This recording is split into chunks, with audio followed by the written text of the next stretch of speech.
Smart study channel से जुड़े रहने के लिए इस चैनल को सब्सक्राइब कर लीजिए ताकि इसी तरह के वीडियोस आपको मिलते रहे। Hello friends, smart study channel में आप सभी को बहुत बहुत स्वागत करता हूं। जैसे कि आप सभी जानते हैं कि आज हम इस अध्याय में बताएंगे क्लास 8 का जो अध्याय 1 में सामाजिक बुक है उसका क्वेश्चन से पूरा कराने वाला हूँ, इसलिए शुरू से लास्ट तक अवश्य वीडियो को देखिएगा। चलिए हम बिना देर किए हुए अपने पॉइंट को स्टार्ट करता हूँ, तो वीडियो में लास्ट तक बने रहिएगा। चलिए पहले इसमें से देखते हैं कि पहला क्वेश्चन कह रहा है कि एक नागरिक के रूप में देश के लोगों के लिए संविधान क्यों महत्वपूर्ण है। तो इसका उत्तर भेजेगा, एक नागरिक के रूप में देश के लोगों के लिए संविधान बहुत महत्वपूर्ण है क्योंकि संविधान देश के लोगों के हितों की रक्षा करता है। अतः सभी लोगों की अधिकारों की रक्षा संविधान द्वारा ही संभव है। यानी कहने का अर्थ है कि सभी लोगों की रक्षा संविधान द्वारा संभव इसलिए होता है क्योंकि संविधान में नियम बनाया गया है, यदि कोई व्यक्ति अपराध करता है या फिर कोई गलत काम करता है तो उसका संविधान के नियम के अनुसार उसे सजा जो भुगतना होगा उसको भुगतना पड़ेगा ही। यानी कहने का अर्थ है कि अगर संविधान नहीं बना हुआ रहता तो सभी लोग एक दूसरे पर क्या करते, दिन प्रतिदिन अत्याचार करते रहते। तो इसलिए संविधान हम लोगों के लिए बहुत ही महत्वपूर्ण है। चलिए अगले प्रश्न की ओर चलते हैं। दूसरा प्रश्न यहाँ पर बोल रहा है कि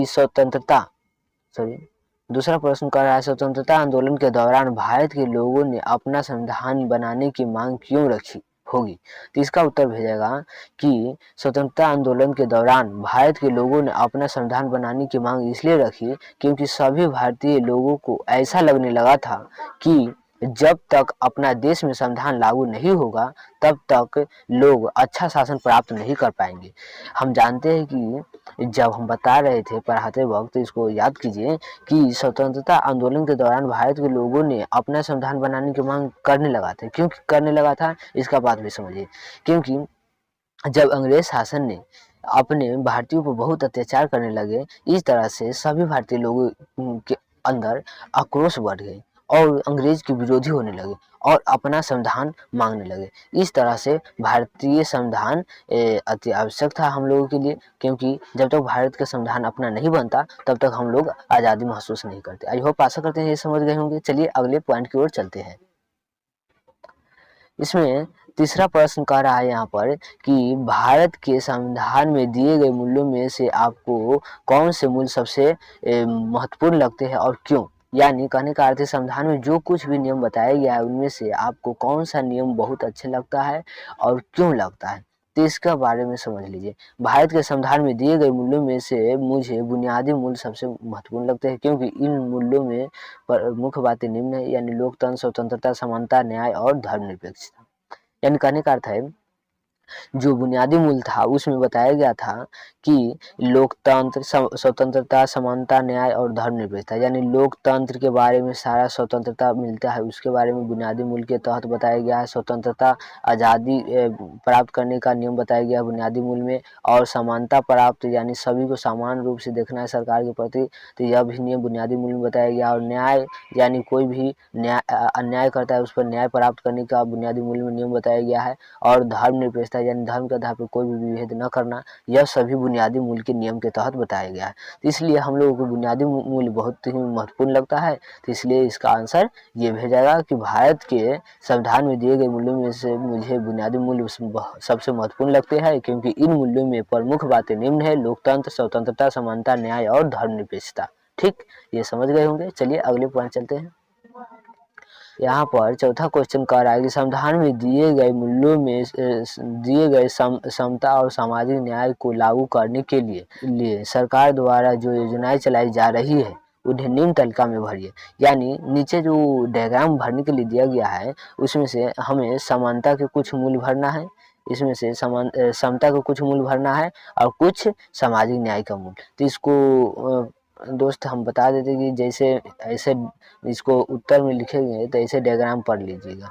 यहाँ पर समानता का मूल्य लिख दीजिएगा, समानता का मूल्य, इस तरफ लिख देना सामाजिक मूल्य। ठीक, इधर समानता मूल्य, इधर सामाजिक मूल्य। तो इस तरह से लिख करके इधर समानता का मूल्य जो यहाँ पर लिखे हैं देख लीजिए, ये 3 पॉइंट लिखे इसको लिख दीजिएगा और इधर सामाजिक मूल्य है उसको लिख दीजिएगा, या फिर ऐसे ना लिखिएगा फिर भी कोई बात नहीं है, जैसे लिखा हुआ है वह भी बेटर है, ऐसा ही लिखिएगा। हम इस तरह से बताते हैं ताकि आपको नोट करने में मतलब कहने का अर्थ है नोट करने में कोई भी परेशानी ना हो और समझ में जल्दी। क्लियर, इसको बता देते हैं। इसमें से हम पहला पॉइंट लिखे हैं कि समता का मूल्य लिखे, यानी समता का मूल्य कहने का अर्थ है कि समानता का मूल्य क्या है। तो इसमें से लिखे अनुसूचित जाति और जनजाति बच्चों के लिए छात्रवृत्ति योजना, यानी समानता के मूल्य में बताया गया है कि कोई भी विद्यालय में बच्चे पढ़ते हैं तो यहाँ पर सभी को जाति के आधार पर ये सब देख करके विभेद नहीं करना है। समानता का अर्थ है कि सभी बच्चों को समान रूप से छात्रवृत्ति जो कुछ भी योजना मिलता है बच्चों को सबको समान रूप से मिलना चाहिए। दूसरा वृद्धा पेंशन योजना। वृद्धा पेंशन योजना ऐसा नहीं कि जो गरीब घर के उसको वृद्धा पेंशन नहीं मिलेगा और अमीर घर के मिलता है, ऐसा नहीं, सभी को समान रूप से मिलता है। समानता समता का मूल्य वही हुआ, यानी समानता का योजना। निम्न वर्गों व पिछड़े वर्गों के लिए आरक्षण की सुविधा। निम्न वर्ग के व्यक्ति होते हैं और पिछड़े वर्ग के व्यक्ति होते हैं, सभी के लिए आरक्षण समान रूप से मिलेगा, यही समानता का मूल्य हुआ। और दूसरा है सामाजिक न्याय, यानी सामाजिक न्याय हम लोगों को क्या मिलेगा इसके बारे में तो जान लेते हैं। तो यहाँ पर सामाजिक न्याय और यहाँ पर लिख दिया है कि सामाजिक न्याय के अंतर्गत जो सूचियाँ है यहाँ पर हम बता दिए। यहाँ पर देखिए जिसमें से पहला बताया है कि अनुसूचित जातियों जनजातियों के छात्र छात्राओं हेतु आवास की व्यवस्था, यानी सामाजिक न्याय, समाज में जो न्याय सभी बच्चों को मिलना चाहिए कि अनुसूचित जातियों और जनजातियों के छात्र छात्राओं है उसे आवास की व्यवस्था होनी चाहिए, रहने के लिए व्यवस्था से कोई स्थान होनी चाहिए। दूसरा पॉइंट बताया गया है कि मुफ्त पुस्तकें देना, छात्राओं को साइकिल देना आदि, यानी जब विद्यालय में पढ़ते हैं तो अब तो बैंक अकाउंट में पैसा आने लगा है, जो कुछ भी सरकारी पैसा आता है, लेकिन पहले पुस्तकें मुफ्त रूप में दिया जाता था और छात्राओं को साइकिल भी फ्री में दिया जाता था। लेकिन अभी भी समझिए कि दिया ही जा रहा है, लेकिन अकाउंट में इसका पैसा भेज दिया जाता है, अपने से खरीदना पड़ता है। ठीक। और तीसरा है कि खास जरूरत वाले लोगों को विशेष सुविधाएं देना, जैसे रैंप बनाना, पहियों वाले कुर्सियों का प्रबंध इत्यादि करना, यानी जो कोई बच्चे ऐसा हो जिसे बैठने में तकलीफ हो तो उसको रैंप बनाना, कुर्सी, ये सब जो पहिए वाली कुर्सियाँ होती है जो अच्छे प्रबंध कराने के लिए उसको अत्यावश्यक है। ठीक। तो ये सब बच्चों को खास सामाजिक न्याय के तहत ये सुविधा होनी चाहिए। चलिए ये समझ में आ गया होगा। चलिए अगले पॉइंट की ओर चलते हैं। यहाँ पर 5वां क्वेश्चन कह रहा है कि संविधान सभा, 5वां के 1 नंबर में संविधान सभा के मूल अधिकारों की समिति में कौन कौन से विचार प्रमुख रूप से उभर रहे थे। तो इसका आंसर हो जाएगा संविधान सभा के मूल अधिकारों की समिति में निम्न विचार प्रमुख रूप से उभर रहे थे, जिसमें से एक है स्वतंत्रता का अधिकार, दूसरा शोषण के खिलाफ के अधिकार, तीसरा धर्म के स्वतंत्रता का अधिकार और चौथा सांस्कृतिक और शैक्षिक अधिकार और 5वां है वैधानिक उपचारों का अधिकार। करने का अर्थ है इसमें कह रहा है कि संविधान सभा के मूल अधिकारों की समिति में कौन कौन से विचार प्रमुख रूप से उभर रहे थे। तो इसमें से यानी कहने का अर्थ है कि संविधान के सभा में जो कुछ भी नियम बनाया गया है उसमें से कौन कौन से नियम मुख्य रूप से आ रहे थे। तो ये सारे नियम हैं जो बताया गया, ये सारे नियम हमारे संविधान सभा में मुख्य रूप से आ रहे थे। ठीक। तो यही इसका आंसर भेजेगा, इसको लिख लीजिएगा। आई होप आशा करते हैं समझ गए होंगे। इसका 5 आगे चलते हैं। 5 के दूसरे नंबर क्वेश्चन यहाँ पर बोल रहा है कि आप इनमें से किस विचार के साथ सहमत है और क्यों, तो इसको बताना है। तो यहाँ पर इसका आंसर भेजेगा कि हम आधारभूत भारतीय आलोचनात्मक तरीके के विचार से सहमत है, जैसे विचार करना, विकल्प सुलझाना, संशोधन के सुझाव करना तथा निरस्त करने का अधिकार देना। यानी कह रहा है कि आप इनमें से किस विचार के साथ सहमत है और क्यों। ये सारे तो 5 नंबर का है जो गधांश लिखना है, उसको हम छाट करके लिख दिए है, बहुत ही बेटर है, इस सबको नोट कर लीजिएगा। अगर फिर नहीं किया है तो इसको लिख लीजिएगा, याद करने में बहुत ही सहूलियत और आसानी होगी।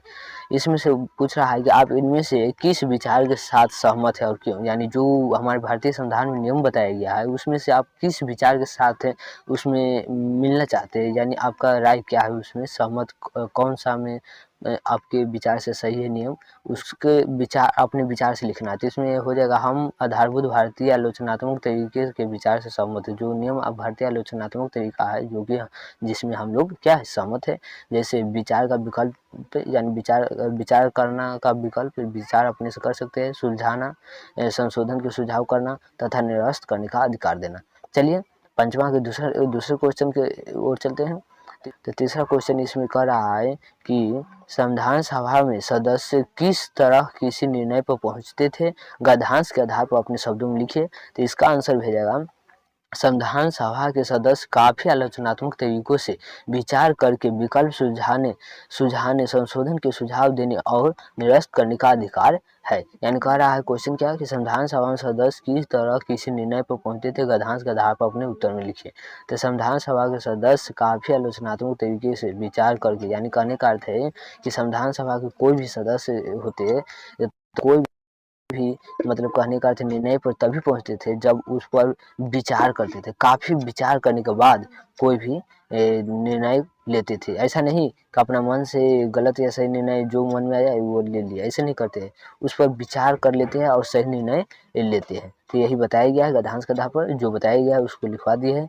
एक चैप्टर का आज समाप्त हो गया है। अगले वीडियो में अगले चैप्टर का हम लिखवा दूंगा। वीडियो को पूरे देखना, सारा क्वेश्चन आंसर आपको यहीं पर मिल जाएगा। अगर इस तरह से बने रहिएगा तो मैं पूरे विषय को लिखाने की चेष्टा करूंगा। आई होप, आशा करता हूँ कि जो कुछ भी हम अभी बताए हैं आप सभी को बहुत ही अच्छा लगा होगा। अगर वीडियो अच्छा लगा हो तो लाइक सब्सक्राइब कर दीजिए और अपने फ्रेंड के साथ शेयर भी कीजिए। चलिए नेक्स्ट वीडियो में मिलता हूँ, तब तक के लिए बाय। जय हिंद, जय भारत।